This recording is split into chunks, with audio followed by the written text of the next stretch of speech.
दोस्तों आज के समय में कैदियों या अन्य कसूरवारों को सज़ा देना देश के कानून का काम है। इन सज़ाओं में फांसी लगाना या हाथ पैर काट देना ये कुछ ऐसी सज़ाएं हैं जिन्हें कैदियों को गंभीर अपराध होने पर दिया जाता है। लेकिन दोस्तों क्या आप जानते हैं कि प्राचीन इतिहास में अपराधियों को उनके किए गए गुनाह के अनुसार सज़ा दी जाती थी। अपराधियों को तड़पा तड़पा कर मृत्यु दंड दिया जाता था। प्राचीन काल की यातना यानी टॉर्चर इतने ज़्यादा दर्दनाक होते थे, इतना ज़्यादा भयानक होते थे कि उन्हें देखने वाले की रूह तक कांप जाए। और दोस्तों आज की इस वीडियो में मैं कुछ ऐसे ही एंशिएंट टॉर्चर्स के बारे में बताने वाला हूं जो काफ़ी दर्दनाक थे। तो दोस्तों मैं आपका स्वागत करता हूं AFS की एक और नई वीडियो में। मेरा नाम है अमन और चलिए इस वीडियो को शुरू करते हैं। Iron maiden. दोस्तों आयरन मेडन का आविष्कार 18वीं शताब्दी के अंत में हुआ था।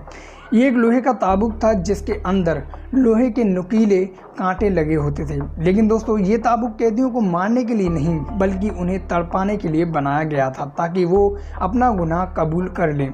और दोस्तों ऐसा होता भी था, लेकिन जो कैदी सब कुछ सहकर भी चुप रहते थे उन्हें एक विशेष प्रकार के कांटे वाले ताबूत में डाल दिया जाता था जिनमें उन्हें असहनीय दर्द का सामना करना पड़ता था। इस सज़ा में कमज़ोर कैदी या तो अपना अपराध कबूल कर लेते थे या फिर दर्दनाक मौत मारे जाते। रैक। दोस्तों रैक एक प्रकार की मौत की मशीन है जिसका सबसे पहले इस्तेमाल 300 ईस्वी के आसपास हुआ था। दोस्तों ये एक बिस्तर नुमा आकृति वाली मशीन है जिसके ऊपर दोनों आमने सामने वाली साइड पर दो रोलर्स लगे होते हैं। इस मशीन पर अपराधी को लिटाकर उसके हाथ पैरों को रस्सियों से विपरीत दिशाओं में रोलर्स से बांध दिया जाता है और जब इन रोलर्स को घुमाया जाता है तो इससे रस्सियां टाइट होने लगती हैं और अपराधी के हाथ पैर खींचने लगते हैं।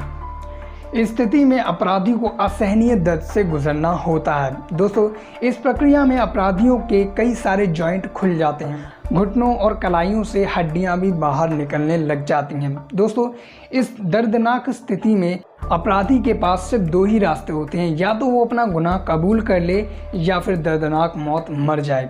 और इसी वजह से दोस्तों ये मशीन उस समय पर काफ़ी प्रसिद्ध थी। Execution bye elephant. दोस्तों मौत देने का ये तरीका भी उस समय पर काफ़ी यूनिक था जिसमें अपराधी को मौत की सज़ा देने के लिए एक हाथी का इस्तेमाल किया जाता था। दोस्तों हाथी द्वारा मौत दक्षिण पूर्वी एशिया में एक आम निष्पादन पद्धति थी। हालांकि रोम और कॉर्थेज जैसी शक्तियों ने भी इसका इस्तेमाल किया। दोस्तों अपराधी को उसके अपराध के अनुसार सज़ा दी जाती थी। जैसे कि कोई गंभीर अपराध के लिए अपराधी का सर कुचलवा दिया जाता था और इससे कोई छोटी सज़ा होती तो उसके हाथ पैरों को कुचलवा दिया जाता था। सर कुचलवाने से अपराधी की तत्कालीन ही मौत हो जाती थी, लेकिन हाथ पैर कुचलवाने से वो अपाहिज हो जाता था। दोस्तों उस समय पर मौत की सज़ा के लिए इस तरीके को काफ़ी समय तक इस्तेमाल किया गया। Bloody eagle. दोस्तों ब्लडी ईगल काफ़ी दर्दनाक और भयानक सज़ाओं में से एक थी। ब्लडी ईगल स्कैंडिनेवियाई कविता में वर्णित एक रिचुअल एग्जीक्यूशन मेथड था। इस मेथड के अनुसार अपराधी की पसलियों को बाहर की ओर तोड़ा जाता था ताकि वे पसलियां उसके पंखों की तरह लगें। उसके बाद उसके फेफड़ों को बाहर निकालकर उसकी पसलियों पर लटका दिया जाता था।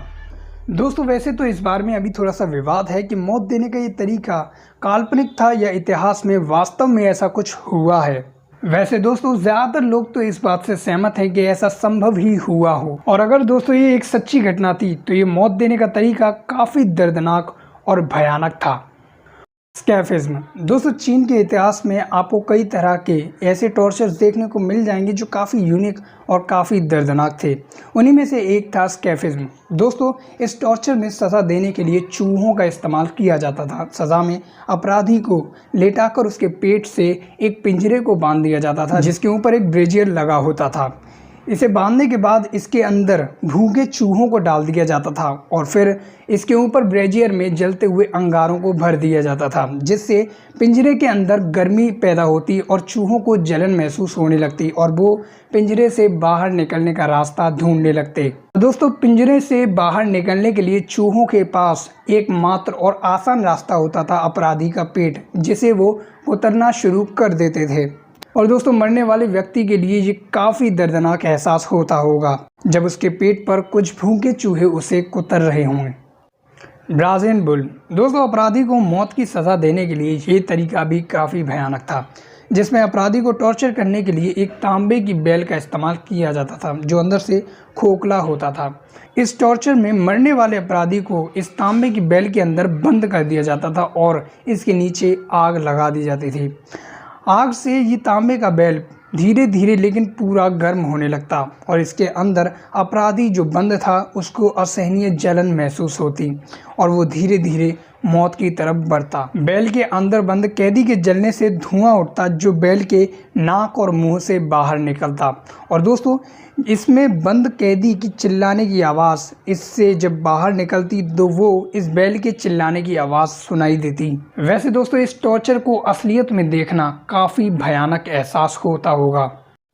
The pair of anguish. दोस्तों, इस लिस्ट में मुझे सबसे ज़्यादा अजीब और काफ़ी दर्दनाक ये टॉर्चर लगा। असल में दोस्तों, ये टॉर्चर स्पेशली औरतों के लिए होता था। इस टॉर्चर में कैदी महिलाओं को सज़ा देने के लिए एक औजार का इस्तेमाल किया जाता था जिसे पेयर ऑफ एंग्विश के नाम से भी जाना जाता है। इस मशीन को कैदी महिलाओं के मेन पार्ट में डाल दिया जाता था जिसके बाद एक जल्लाद इसके ऊपर लगे पेच को धीरे धीरे घुमाना शुरू करता। इस पेच को घुमाने से इस मशीन की पंखुड़ियां उनके शरीर के अंदर खुलने लगती जिससे उनके अंदर का मांस फट जाता और इससे होने वाला दर्द इतना ज़्यादा भयानक होता कि ज़्यादातर महिलाएं इस दर्द को सह नहीं पाती और उनकी जान निकल जाती थी। लेकिन दोस्तों, ये तो कुछ भी नहीं, ऐसे ही कई सारे टॉर्चर हमारे इतिहास में किए जाते रहे हैं, कभी जुल्म के तौर पर तो कभी न्याय के तौर पर, लेकिन अब इनका इस्तेमाल नहीं किया जाता है। खैर दोस्तों, इस वीडियो में बस इतना ही। अगर आपको ये वीडियो पसंद आई तो प्लीज़ इस वीडियो को लाइक कीजिए, शेयर कीजिए अपने फ्रेंड्स और फैमिली के साथ ही साथ सब्सक्राइब कीजिए इस चैनल को। मैं मिलूंगा अगली वीडियो में, तब तक के लिए bye and thank you for watching.